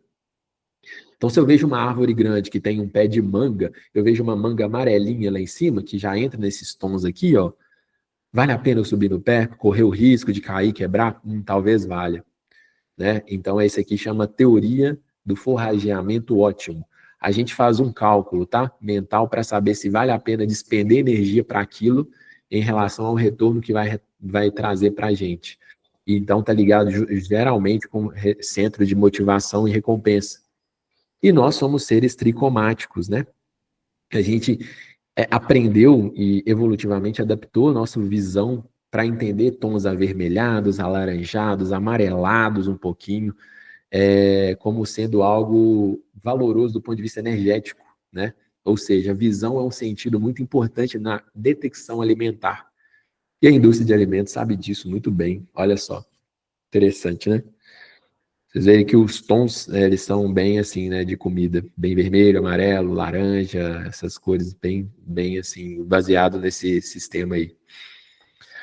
Nada é em vão, gente. E aí, a gente tem algumas as adaptações fisiológicas ao emagrecimento. Perder peso por si só aumenta a fome, aumenta a busca por alimentos, reduz os neurônios sacietógenos, aumenta o apetite. Então, a gente já tem uma pessoa que está querendo mudar o hábito, ela entra naquele processo de aprendizado que é desconfortável, mas ao mesmo tempo ela começa a emagrecer e tem uma resposta fisiológica do corpo. Pô, é um cenário bem difícil mesmo, se você for parar a pensar. Além de aprender algo novo, ela tem que lidar com algo novo que está acontecendo que leva ela na contramão daquilo. Tá? A gente tem aqui, ó, o sistema homeostático, né? E aí a gente tem o ambiente, a gente tem os comportamentos, o gasto energético, a busca alimentar, né? Fome, saciedade e tudo mais. Isso aqui é num ambiente de manutenção. E na hora que a gente quebra essa homeostase com o processo de emagrecimento, a gente tem, ó, aumento do apetite, mais chance de reganho de peso por causa do ambiente obesogênico que a gente vive, mais sensibilidade às pistas, né? O sistema de recompensa fica mais sensível, tá? A gente tem redução do gasto energético e uma tendência ao aumento do gasto calórico, do consumo calórico. Tudo fazendo a gente o corpo querer retornar ao peso inicial, beleza? E aí a gente entende a dificuldade. E aqui a gente vê que as alterações em regiões do prazer e aprendizado, né, mostra que uma possível receptores D2 de dopamina, que está ligado com aquela via indireta de frear o comportamento, a gente percebe, tem umas teorias que mostram que há uma possível redução desses receptores na região do estriato de pessoas com obesidade, ou seja, elas têm muito mais a via excitatória ligada. Então, elas tendem, quando a gente pensa em comportamento alimentar, elas tendem muito mais à busca do alimento do que ao freio daquele comportamento. É uma outra teoria que tenta explicar também neurobiologicamente a obesidade. E aí a gente vê que existe um desbalanço, né? A obesidade, por se tratar de uma doença, ela tem alterações periféricas, neuronais, então não dá para falar que, igual teve recentemente o cara falando que a obesidade é uma escolha, né? A escolha foi dele de ser burro, né, talvez. E aqui a gente tem o córtex pré-frontal, que é o soldado do emagrecimento, eu gosto de chamar ele assim, porque quando a gente aprende algo novo, ele é a região responsável por esse aprendizado, é a região que faz a coisa difícil, sabe? Quando você está aprendendo uma matéria nova, quando tem uma aula muito difícil, você presta atenção e fica ali tentando entender, o córtex está super ativado nesse momento. Ele é responsável pelo controle de impulso, organização, tomada de decisão, racionalização, adiantamento de recompensas e várias outras coisas. É como se ele fosse o freio para várias vontades ou desejos socialmente não aceitos que temos, tá? Então, quando você quer bater numa pessoa e não pode, porque vai gerar consequências negativas, o córtex faz essa atribuição de valor ali. Pô, será que vale a pena eu fazer isso? Tá? Ou xingar alguém, né? Vamos ser mais sutil. E aí, esse pesquisador aqui, chamado Robert Sapolsky, ele tem um livro muito, muito bacana que chama Comporte-se. Eu acho que para quem gosta da área de comportamento, assim, vale muito a pena ler, é um livro bem legal. Ele fala no livro várias vezes que o córtex pré-frontal é responsável por fazer a coisa mais difícil quando é a coisa certa a ser feita. Então, ele faz a coisa difícil mesmo. E aí, é uma das últimas áreas a serem desenvolvidas no nosso cérebro. estima-se que 24, 25 anos ele termina de ser desenvolvido, justamente porque ele é mais suscetível ao ambiente do que à genética. Então, ele precisa justamente da experiência de vida da pessoa para terminar o desenvolvimento. O seu uso é muito custoso energeticamente para o cérebro, tá? E em vários momentos do dia ele pode estar mais ativado. Por exemplo, na sessão de estudo, quando você decide manter ou não a dieta, quando vocês têm que manter a atenção. É por isso que, vou dar um exemplo aqui, ó, acredito que a gente está indo para o final da aula, muita gente já não está prestando atenção mais. Por quê? Talvez estivesse no início, mas o córtex pré-frontal, ele já está energeticamente cansado. E aí a gente começa a perder o quê? Uma das capacidades dele, que é a atenção, começa a reduzir. Então você começa a dispersar, mexe no celular, mexe na cadeira, não sei o que e tal, justamente porque o foco atencional não está sendo mais tão efetivo, porque ela está sobrecarregada já. Ou vocês estão na aula desde de manhã, então eu entendo perfeitamente. E aí, o córtex pré-frontal, né, o CPF, é o músculo do cérebro. Ele pode ser desenvolvido, ele pode ser treinado, e ele tem uma capacidade limitada, assim como um músculo. Se você treina musculação ou faz algum exercício, o seu músculo ele fadiga. Ele começa com energia e depois ele entra num estado de fadiga e ele precisa recuperar aquilo dali. E aí, só que ao mesmo tempo, como é um músculo, a gente pode tornar ele mais resistente à fadiga, ele mais tolerante à fadiga, mas uma hora ele fadiga. Então é por isso que modular o ambiente do paciente é muito importante, porque o autocontrole, que é feito pelo córtex pré-frontal, ele não vai dar conta o tempo todo. Então, se você vive num ambiente muito difícil, você pode até ter autocontrole, mas aquilo vai ter um prazo de validade para funcionar e depois para, tá? E aí, é muito comum, eu trouxe esse meme aqui, mas ele é muito comum porque isso mostra, por exemplo, as pessoas que tentam fazer dietas muito restritivas ou sem muito planejamento. 8 da manhã, uma torrada integral, 2 horas, uma salada com alface, 5, uma maçã e à noite come a pizza, e aí ela tem um descontrole. Por quê? Ela usou tanta capacidade do córtex pré-frontal, e até desnecessariamente, e aí junto disso tem o estresse do dia, cansaço do trabalho, e ela não tem autocontrole mais à noite para seguir uma dieta. Então ela sucumbe, tá? E aí, a gente tem um problema do estresse. O estresse, ele mina a energia mental do nosso corpo. E ele faz a gente automaticamente voltar para comportamentos mais habituados, que eles são menos energeticamente menos custosos. Então, pessoas que iniciam uma dieta de perda de peso têm menos chance, caso estejam vivenciando algum tipo de estresse. E ver isso com o paciente é importante, né? Qual que é o cenário de vida daquele paciente no momento? Como é que é o ambiente de casa dele, né? Como é que é o ambiente de trabalho dele? Que tipo de trabalho é? Como é que é o sono dele? Não trouxe sono, mas sono é um estressor também, né? A falta de sono. Porque o estresse, ele piora a nossa capacidade de tomada de decisão, beleza? O estresse aqui, ó, esse estudo analisando mulheres que estavam, né, associando o estresse com perda de peso, funções executivas e tudo mais, usaram escala de comportamento alimentar, o estresse foi maior quanto maior o estresse, menor a função executiva dessas mulheres. E função executiva está ligada ao córtex pré-frontal. A função executiva é justamente a coisa difícil a ser feita ali.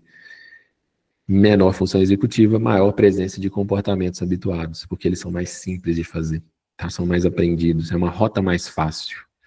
E aí que a gente vê, ó, o estresse, ele pode ser tanto como uma moderadora aqui embaixo, tá? Quando pode ser também o fator causal, né? O estresse altera as funções executivas que levam a um comer desinibido, que estão relacionados com o IMC, né?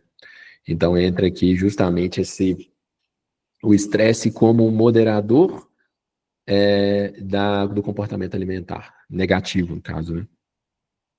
A falta de calorias pode aumentar o nosso desejo e a responsabilidade por alimentos palatáveis. Lembra que eu falei do valor de reforço?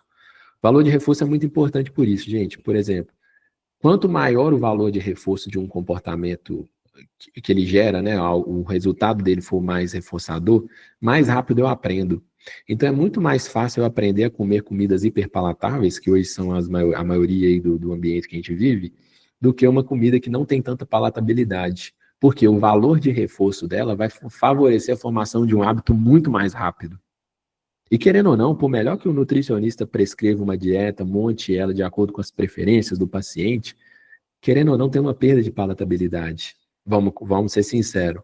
Um prato de arroz, feijão, salada e carne não é a mesma coisa de um prato de lasanha e sei lá, um bife à milanesa. Não é. Não é. Tem componentes ali que trazem maior é, reforçador e tem até nome para isso, chama valor de reforço do alimento. Quanto maior o valor de reforço do alimento, mais aquilo vai gerar um hábito mais rápido, tá bom? Olha só, aqui, ó, estudos de neuroimagem mostrando, ó, participantes que ficaram mais tempo em jejum ou que estavam em déficit calórico por alguns dias tiveram maior ativação de áreas relacionadas à atenção e recompensa alimentar. Ou seja, eles focavam mais em alimentos. Mas essa ativação foi significativamente quando eram expostos a alimentos palatáveis e calóricos, e não foi significativamente aumentado a alimentos baixos em calorias ou água. Então tem até eles compararam milkshake e água. Olha que interessante aqui, ó. Eu fiz os círculozinhos, a atenção deles, né? As regiões relacionadas à atenção, que é o caudado, é uma região ali bem relacionada a comportamentos habituados. Então era muito mais quando eles estavam em déficit calórico, tá? Que é essa barrinha aqui, esse gráfico 2 aqui, ó, do lado aqui. Eles eram expostos à água, ao milkshake, perdão, o vermelho. Olha como é que a tensão deles voltava, a atividade dessas regiões era aumentada. Mais uma receita de sabor baixo, né, bem nada palatável, eles tinham até uma baixa atenção para aquilo dali, tá?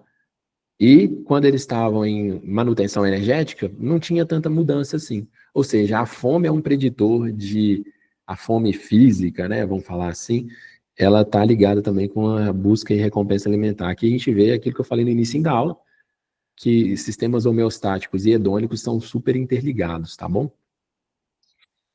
Rapidinho, falei de córtex pré-frontal, vou falar de córtex pré-frontal e obesidade.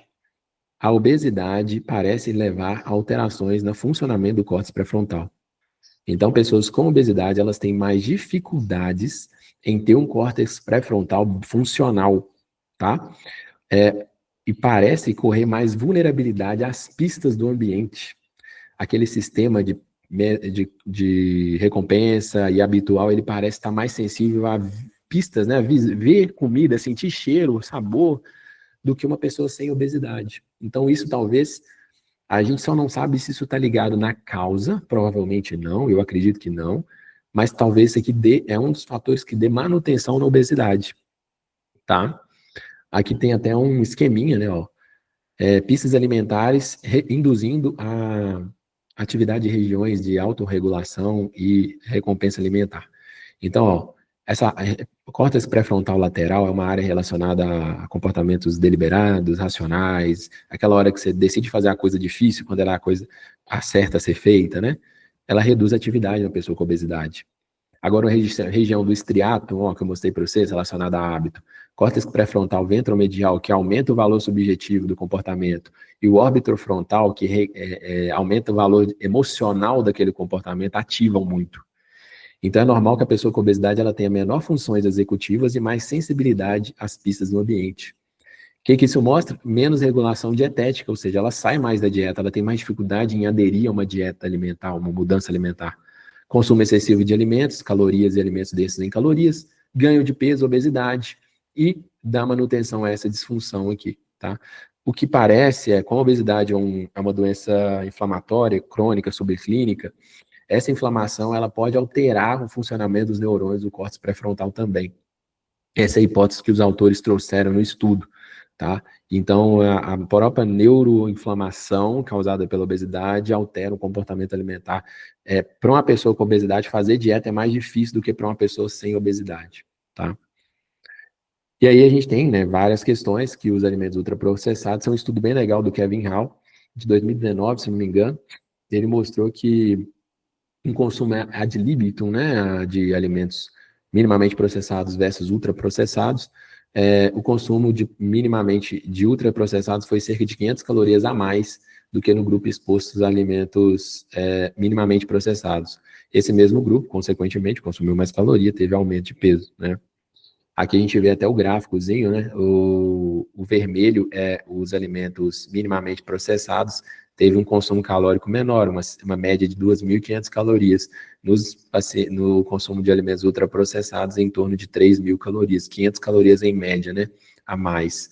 E aqui o peso corporal, né, subiu aí cerca de, eu não sei se está em quilos, então ali uma diferença de aproximadamente, se eu não me engano, ali uns 2% de peso corporal a mais, ali de ganho de peso, justamente porque está comendo mais caloria. Então, aqui a gente vê o efeito do ambiente obesogênico, onde tem mais acesso a alimentos ultraprocessados que alteram áreas de recompensa alimentar que fazem a gente comer mais.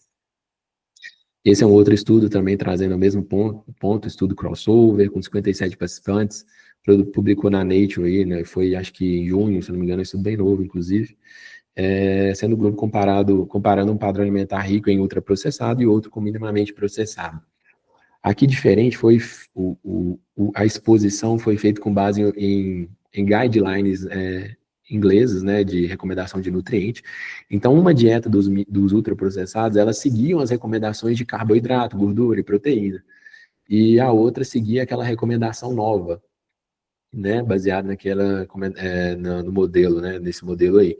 E aí o que acontece? Ambas as dietas levaram à perda de peso, que provavelmente ambos os grupos entraram em déficit calórico por um efeito do estudo mesmo, que trouxe uma intervenção de aconselhamento nutricional. Só que uma era com uma dieta de ultraprocessado e outra com alimentação minimamente processada. Só que a vantagem para o minimamente processado foi de menos 1 quilo. Então, os dois perderam peso, só que em comparação, o de alimentos minimamente processados perdeu mais peso, mais gordura visceral e gordura total. E aí eles fizeram umas análises secundárias, não foi o objetivo primário do estudo, mas por análise de comportamento alimentar, o grupo que comeu menos alimentos processados, minimamente processados, teve menos desejo por comida, como se fosse uma adaptação do paladar deles. Isso acontece com os pacientes. Então, olha só, as análises secundárias, que ainda são exploratórias, não dá para a gente bater o martelo, mas faz sentido, mostraram menor hedonismo, ou seja, menor busca de prazer alimentar na dieta com minimamente processado. Então, aqui a gente tem a dieta com minimamente processado, que é a vermelhinha, né? Ela trazendo aqui, ó, uma redução aqui, ó, de sensação de fome, né? Pensamento em comida e tudo mais. Então, são análises secundárias, mas mostram que provavelmente o tipo de comida que a gente come impacta no nosso centro de recompensa, na adaptação do apetite do paladar também, tá? Aumentando o valor dos esforços dos alimentos, citando aqui, ó, o que pode ser visto maior palatabilidade dos alimentos na dieta de ultraprocessados. Então, você comer alimentos mais processados facilita a formação de um hábito. Aí que é foda, né? Porque a gente tá perdendo, porque quando a gente começa uma dieta, querendo ou não, para acabar reduzindo as calorias, você vai ter que dar mais preferência para fruta, para alimentos minimamente processados. Só que o valor de reforço dos alimentos ultraprocessados é muito maior. Então, ele facilita que aquilo seja habituado muito mais rapidamente, tá? E aqui, indo para os finalmente, tá, gente? Aguenta aí. O tratamento, a estratégia, né, para mudança do estilo de vida, aqui já trazendo uma parte mais prática, esse estudo trouxe quais são os principais pontos num programa de mudança de comportamento para tratamento de obesidade, uma revisão sistemática, meta-análise, quais pontos são preditores de sucesso e de aderência, tá? Então, o automonitoramento, o controle de estímulos ambientais, a entrevista motivacional, a reestruturação cognitiva, o autorreforço, metas SMART, no modelo SMART, e trabalhar prevenções de recaídas são coisas que aumentam a aderência das pessoas ao tratamento. Foi visto que o uso dessa estratégia manteve as pessoas por mais tempo no tratamento e facilitou a adesão à prática de exercício físico, tá? Vocês percebem que quando a gente fala de automonitoramento, controle de estímulos, automonitoramento é eu monitorar coisas que estão habituadas. Então, se eu tinha um comportamento no piloto automático e eu tomo consciência daquilo, eu começo como um primeiro ponto para desconstruir um hábito. Olha que interessante. Ou suplantar por um outro hábito que eu quero por cima. Controle de estímulos, lembra, o hábito não é um comportamento baseado no estímulo. Se eu começo a controlar aquele estímulo, eu facilito minha tomada de decisão e eu reduzo as chances de um comportamento habituado acontecer que eu não queria. É como se a gente estivesse entendendo nossa própria vulnerabilidade, tá? A entrevista motivacional é uma forma de você evocar motivações daquela pessoa. Lembra que a gente falou?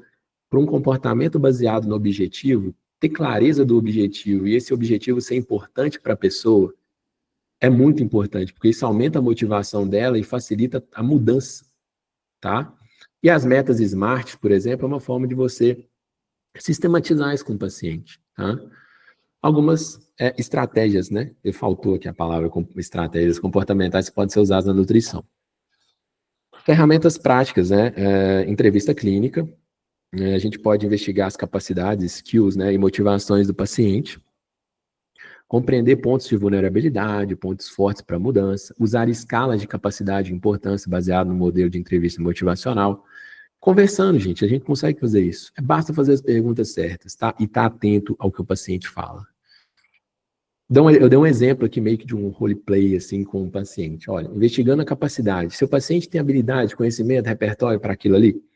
Oi, fulano, me conta, você entende como funciona o processo de emagrecimento? Paciente, sim, eu sei que precisa acontecer para que o corpo perca gordura. Eu já vi algo na internet. Legal, ter clareza dos processos é importante. Eu valorizo muito sua curiosidade a respeito do tema. O que eu fiz aqui? Eu reforcei positivamente o comportamento dele de buscar informação. Paciente, obrigado, eu gosto de acompanhar alguns conteúdos. E você consegue se lembrar de alguma experiência passada bem sucedida que teve com o emagrecimento? Eu estou vendo se ele tem experiências prévias para ver se ele tem habilidade. E o que ele fez nessa experiência, se é que tem alguma. E aqui tem o ponto, né? Oi. E eu disse, a nossa conexão caiu aqui, mas você continuou, né? Onde vocês pararam? Não vi, não. Nossa, volta aqui um slide, faz favor. Aqui, enquanto a nossa conexão estava voltando, eu estava explicando para eles um exemplo de estratégia de automonitoramento. Isso a gente usa na nossa prática, por exemplo, o diário alimentar que tem lá dentro do WebDiet. Perfeito. O paciente registrar seria uma contability, né? Uma prestação de contas, desculpa. Se a gente for traduzir a palavra contability, seria prestação de contas. Então, que na tradução o diário alimentar seria o paciente registrando, seria uma contability interna. Um nutricionista acompanhando seria uma estratégia de monitoramento ou de accountability externa. Ou seja, isso reforça assim, nossa, tem alguém olhando lá e me dando um feedback, ok? Então, assim, hoje, se a gente for levantar uma maioria dos estudos, eles mostram que um dos principais indicadores de sustentação ou manutenção desse peso perdido seria a pessoa desenvolver essas estratégias de automonitoramento. Perfeito. Ou seja, ela volta a prestar atenção em um hábito que estava automatizado. Perfeito, é isso aí.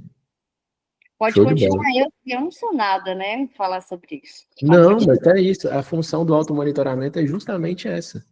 Porque se você não monitora, você está à mercê do que está mais aprendido pelo seu cérebro.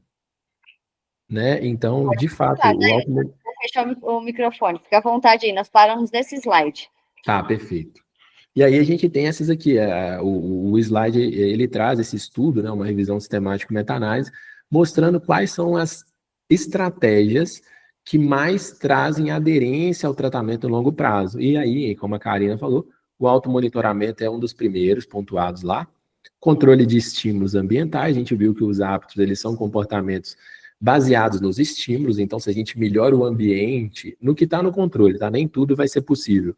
A gente tem uma resposta mais adaptativa, né? Melhora o ambiente, pelo menos de casa ali e tal, a compra, o que o cara decide comprar e pôr em casa, lista de compra, essas coisas todas são estratégias para controle de estímulo mesmo. A entrevista motivacional, que é uma estratégia que o nutricionista, o profissional pode usar para evocar as motivações do paciente, para trazer ele a clareza do porquê que ele está fazendo aquilo, justamente porque quando a gente viu, para mudar um comportamento, a gente precisa de usar aquele sistema deliberativo, o sistema de comportamentos baseados no objetivo. E trabalhar a motivação ajuda a clarificar quais são os objetivos que têm maior valor para a pessoa. E é isso que a entrevista motivacional faz. Senão, ela pode não estar suficientemente clara ou engajada do porquê mudar aquilo é importante, sabe? Então ela vai ver naquela fase de ambivalência. Eu sei que eu tenho que emagrecer, mas não sei o quê. A ambivalência, ela sempre vem acompanhada de um mais, tá?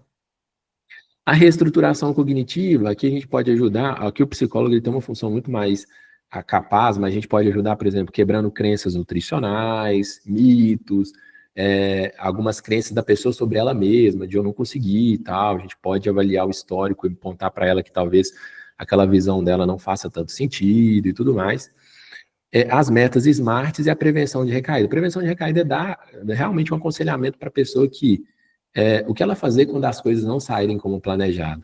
Querendo ou não, a prevenção de recaída nada mais é do que trabalhar o que a gente chama de flexibilidade cognitiva. Como que eu vou lidar num ambiente diferente? Sabe? Trabalhar para isso. Criar um plano de contingência, isso é tudo estratégias, tá? E aí, a gente tem algumas, eu já trouxe até, mas aqui vou trazer mais aprofundado, tá? Um pouquinho, algumas estratégias práticas. Por exemplo, eu trouxe uma entrevista, um exemplo, um roleplay aqui de entrevista clínica, numa conversa clínica, onde você vai investigar a capacidade, as skills do paciente, a motivação dele. Então, compreender pontos de vulnerabilidade, os pontos fortes, e a gente pode usar também escala de capacidade e importância. Né? Capacidade é o quê? Como que ele se percebe sendo uma pessoa capaz ou não de mudar? E qual que é a importância que para ele é o emagrecimento? A gente consegue fazer isso baseado no modelo de entrevista motivacional. Vou mostrar para vocês aqui. Aqui eu continuei explicando e já não tinha ninguém vendo. Aqui, ó, as capacidades, a gente pode avaliar isso, tá? Avaliar se o paciente tem habilidade, conhecimento, repertório para isso. Por exemplo, Fulano, me conta, você entende como funciona o processo de emagrecimento? A pessoa, sim, eu sei o que precisa acontecer, ou seja, eu vi que ela já está inteirada do assunto, para que o corpo perca gordura. Já vi algo na internet. Caberia até o ponto aqui do nutricionista avaliar se o que ela sabe de fato é algo legal, né? Hoje tem muito charlatão aí. Mas legal, ter clareza dos processos é importante. Valorizo muito sua curiosidade a respeito do tema. Então, se eu estou reforçando positivamente o comportamento da pessoa, procurar informação sobre emagrecimento e tal, estou validando aquilo dali. Paciente, obrigado, eu gosto de acompanhar alguns conteúdos, aí o Nutri. E você, consegue se lembrar de alguma experiência passada bem sucedida que teve com emagrecimento? Eu estou investigando se ele já fez algo que deu certo, alguma coisa do tipo. E aí, ó, vamos lá, seguindo a conversa. O paciente, sim, há 2 anos eu consegui perder 10 quilos. Opa, temos uma janela de oportunidade aqui. Mas acabei ganhando tudo novamente. Beleza, ele reganhou o peso, vamos focar no que deu certo. Aí você valida a pessoa, tá? Entenda, é realmente difícil manter o peso perdido. Mas não podemos negar que teve um grande progresso. Sabe me dizer o que fez nessa época que te fez perder todo esse peso? Eu passei a reduzir o quanto eu comia no jantar e cortei a bebida alcoólica nos finais de semana. Olha só, você vai trazendo o tratamento para a pessoa sem adotar uma postura de militar, sabe? Ou você vai fazer isso e pronto. Ela vai guiando a conversa e você vai entendendo o que ela está mais pronta para fazer. E além disso, você vai testando os níveis de habilidade que aquela pessoa tem. E aí eu reforço. Legal, fulano. Parabéns por essas decisões. São caminhos bem efetivos mesmo. E no momento atual de sua vida, de 0 a 10, eu estou usando a escala, como capaz você se vê de conseguir emagrecer novamente? Acredito que um 7. Poxa, uma boa nota. Por que não deu uma nota menor, por exemplo, 3 ou 4? Você pergunta por que ele não deu uma nota menor. Porque ele vai falar as capacidades dele. Entende? Então, por isso, aí ele começa a falar, porque eu já consegui antes. Ele se vê como uma pessoa que é palpável o emagrecimento para ele. Eu tenho uma boa capacidade para reduzir o quanto como, mesmo que sinta um pouco de fome. Então, ele já me falou que tem uma capacidade de tolerar bem a fome, que em algum momento ele vai sentir, e que tem uma capacidade de mudar algumas coisas, mesmo que ele passe por um desconforto. Então, a gente já poderia até criar um plano de ação aqui junto com o paciente. Que tal, fulano? Então, se a gente criar um plano de ação aqui para reduzir o consumo de bebida alcoólica, você cria junto. É uma tomada de decisão compartilhada, tá? Dá para a gente fazer isso aí. Investigar as motivações. Seu paciente enxerga a importância de mudar, o quanto ele quer, o que ele está disposto a abrir mão. Ele compreende que precisa abrir mão de algo. Quando a gente decide algo, a gente deixa de fazer outra coisa. O nome disso chama custo de oportunidade, tá? E o nosso cérebro, ele sabe disso. Inclusive, por isso que às vezes mudar é tão difícil. Por que é tão difícil a gente pegar num domingão, assim, e abrir um artigo e estudar? Porque seu cérebro, ele não pensa só no que você vai ter que fazer, mas o que você está deixando de fazer naquele mesmo tempo. Isso chama custo de oportunidade. E fazer dieta entra muito isso, tá? Então aí você fala, fulano, me conta, por que você me procurou? Diz pra mim aí. Pô, eu quero emagrecer, preciso reduzir esse peso na balança. E, gente, isso aqui é uma conversa meio que real. Eu só fiz uma adaptação, mas é um atendimento real, tá? Entendo, fulano. Pelo visto, o excesso de peso é algo que tem te incomodado, né? Eu tô na entrevista motivacional, eu repeti meio o que ele falou, mostra que eu tô atento ao que ele tá falando e faz o paciente se sentir mais acolhido, tá? E melhora o laço entre profissional e paciente. Aí ele, muito, já não consigo brincar com meu filho, sempre jogava no futebol, hoje eu não dou conta disso. Pô, achamos um ponto forte aqui, ó. Tá vendo?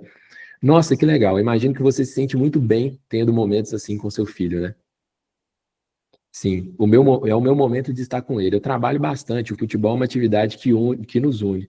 Só nós dois fazendo algo que gostamos. A gente achou um ponto de motivação. Talvez ele não tinha clareza disso, mas na hora que ele fala, a gente vai sintetizando as ideias e colocando isso aqui num papel. É realmente valoroso ver isso. Reforça a pessoa. E acredito que o excesso de peso de má alimentação vem tirando esse momento seu com ele, né? Tô certo? Eu peço a afirmação do paciente para saber se eu estou indo na ideia.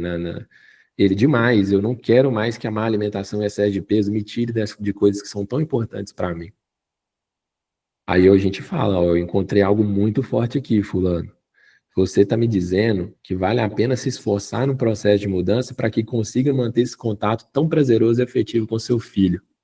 Sem dúvidas. Então aqui, ó, entendi perfeitamente o rumo da conversa.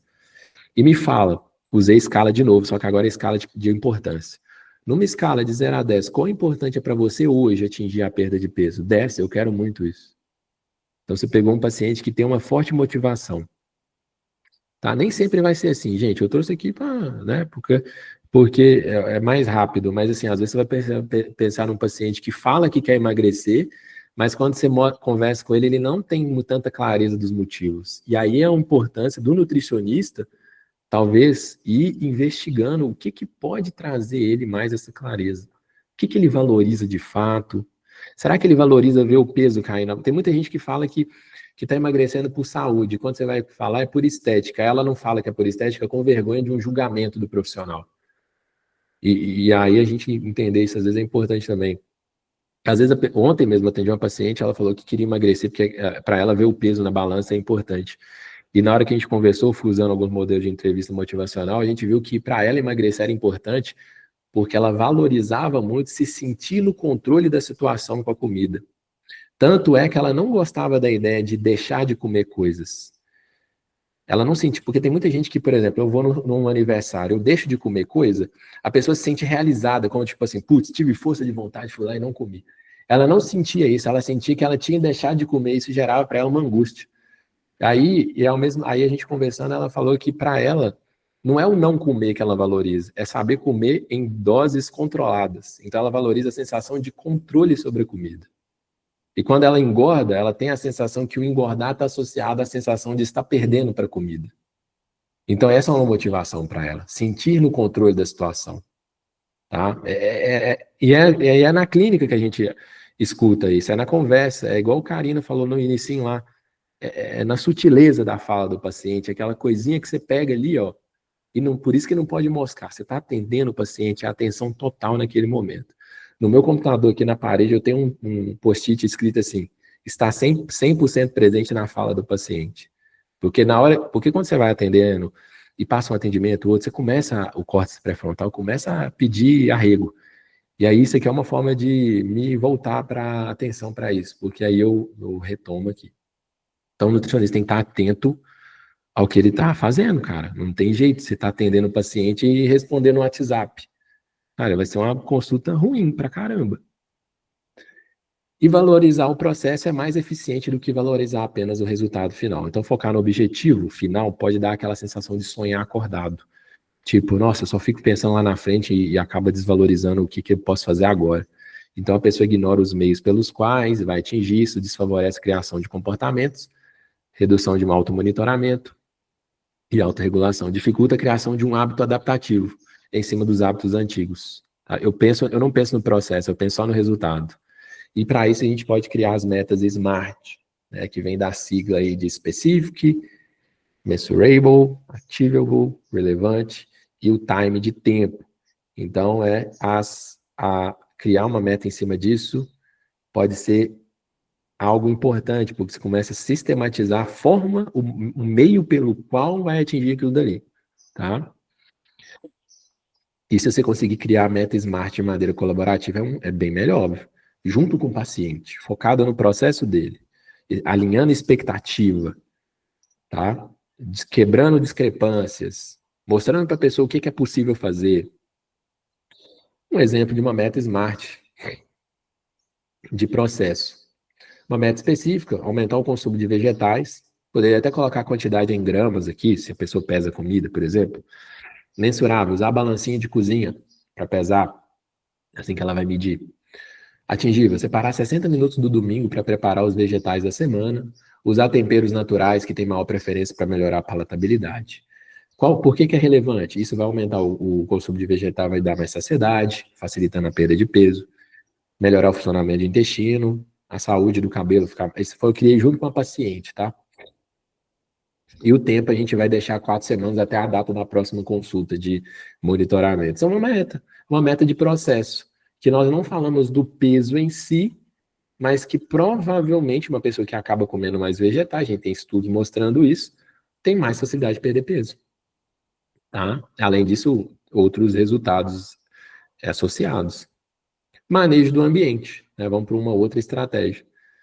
Disponibilidade do alimento, de alimento no ambiente que a gente está, favorece, aumenta ou reduz o consumo daquele alimento. Se a gente tem mais disponibilidade de alimentos hiperpalatáveis, hipercalóricos, isso favorece o consumo de energia muito elevado. A tendência é que a gente tenha mais dificuldade de se controlar em relação a isso. Lembra que o autocontrole é uma moeda cara, é uma energia finita. Esse estudo aqui mostrou que pacientes, né, em um office, né, um escritório, que tinham próximo um pote de doce num pote opaco, num pote visível, transparente, tendiam a comer mais doces ao longo do dia. E os que estavam num pote opaco e mais longe comiam menos. Isso mostra como o estímulo, né, a presença de algum estímulo no ambiente influencia no nosso comportamento, foi o que a gente viu. Então, pote de doce próximo levou a maior consumo de doce, e os pacientes, foi o que até que a Karina falou no início, tendiam a subestimar o quanto eles de fato comeram. Eles comiam uma quantidade e achavam que comiam menos. E aí, se fosse fazer um recordatório ou alguma coisa do tipo, ele ia falar lá que o nutricionista tinha comido menos do que de fato ele comeu. É um viés cognitivo que o nosso cérebro faz, tá? Reforçando a ideia de como os hábitos são baseados nos antecedentes. Então, manejar, você junto com o paciente entender qual estratégia pode melhorar o ambiente para ele, talvez seja bem legal. Porque nem sempre a gente vai ter controle, mas algumas coisas estão no nosso controle, a gente pode melhorar. Evitação de distrações enquanto come, né, o famoso comer com atenção plena. O mecanismo proposto pelos autores é que essas distrações podem comprometer a formação da memória alimentar, causando um erro de quantificação do cérebro, do quanto de caloria e de alimento ingeriu ali. E a ingestão calórica, né, o comportamento alimentar, é um comportamento que precisa de esforço cognitivo se a pessoa estiver pensando em emagrecimento. E se ela estiver muito distraída, ela vai ter pouca capacidade cognitiva para fazer aquele comportamento. Então, ela tende a ir para o mais habituado. Se a pessoa ganhou peso, talvez o mais habituado dela seja comer muito, né? Faz sentido a gente pensar assim.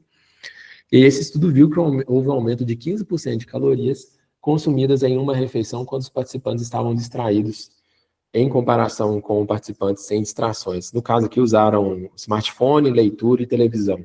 Não teve diferença significativa entre os distratores, mas entre a falta de distração teve. Tá? Em média, cerca de 100 calorias a mais aí, né, na refeição. Agora imagina, se a gente pega uma pessoa que faz 4 refeições por dia e ela consome 100 calorias em média a mais em cada refeição, isso pode tirar ela do déficit calórico, dependendo da dieta.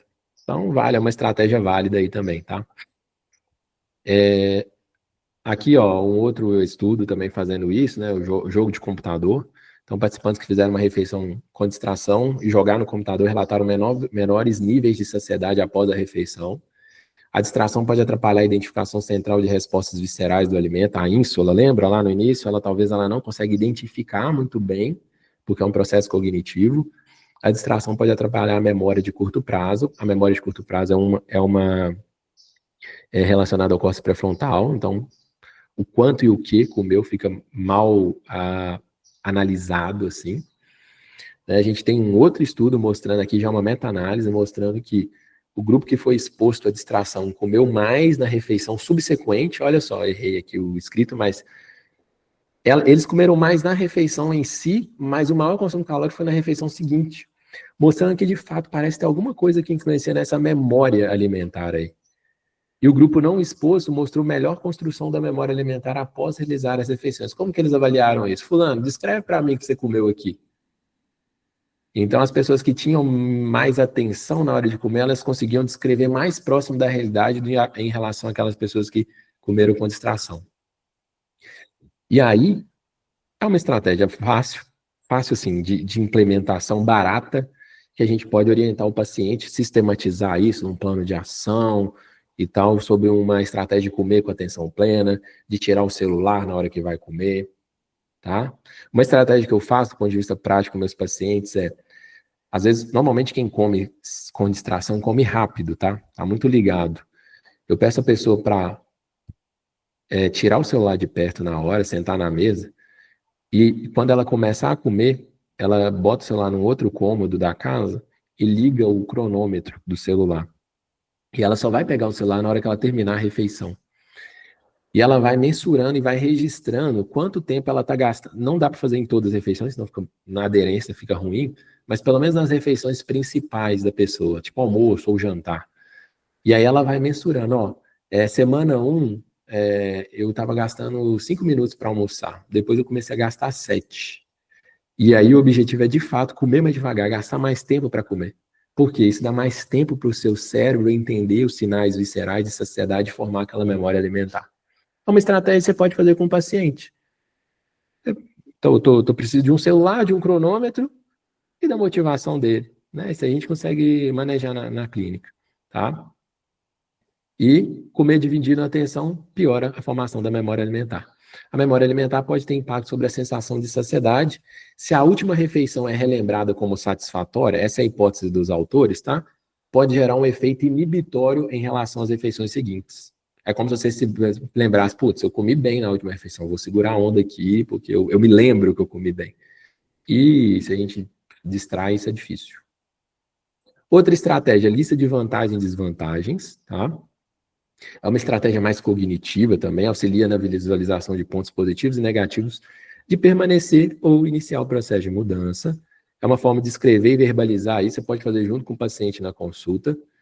Por exemplo, olha, objetivo do paciente, perder 10% do peso corporal. Vantagens ao atingir esse objetivo. Sentirei menos dores no joelho, mais autoestima para sair de casa. Vou poder escolher melhor as roupas com liberdade, sentirei mais aptidão para fazer exercício. Mas qual seria uma desvantagem de seguir nesse caminho? Olha, eu vou precisar abrir mão de alguns prazeres. É o custo de oportunidade que eu falei com vocês agora.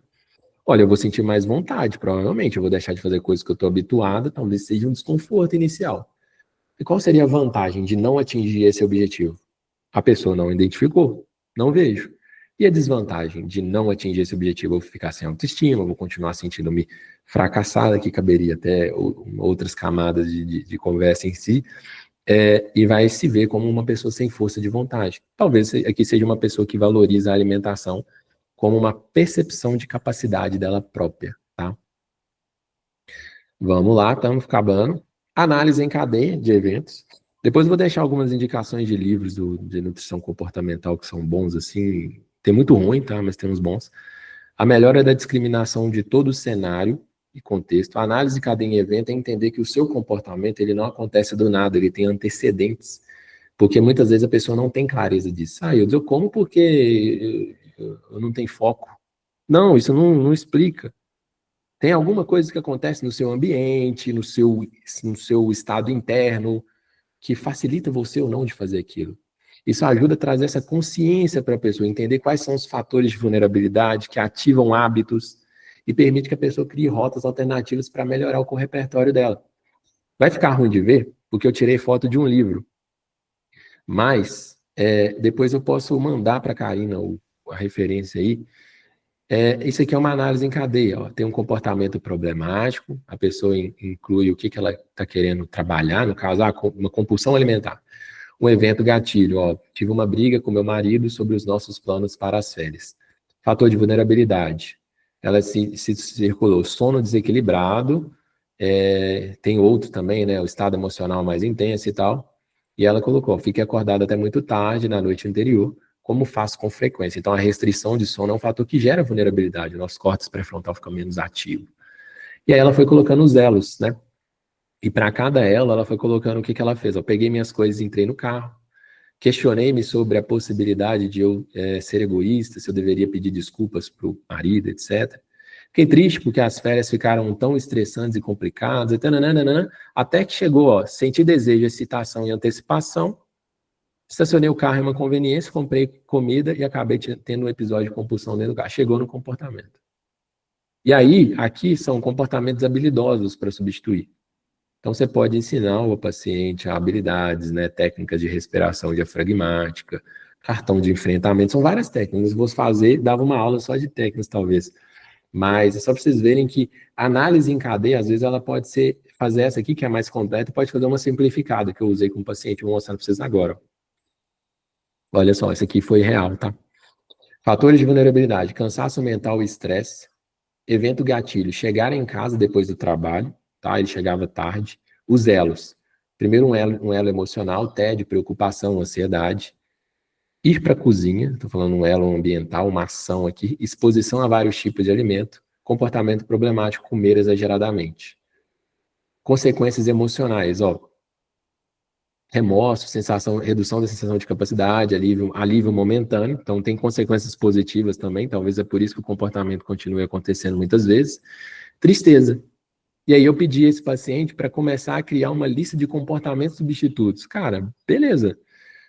E quando você estiver nessa mesma situação, porque vai acontecer de novo, qual comportamento poderia ser feito no lugar do comer exageradamente? E era uma pessoa religiosa, ele falou, vou fazer um devocional, vou fazer uma sessão de estudo. Tá? Tem paciente que já colocou ir para academia, fazer uma caminhada, sair com um cachorro, ler um livro, escutar uma música. O que a gente está fazendo? A gente está criando repertório. Lembra, o hábito não é um comportamento inflexível.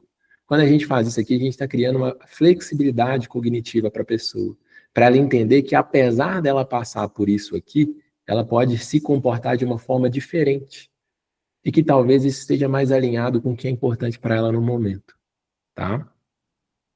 E aí, a gente chega nos finalmente, tá? Aqui é uma mensagem final para você. Seja um profissional que julga menos, escuta mais, valide mais e resolva problemas, tá? É isso.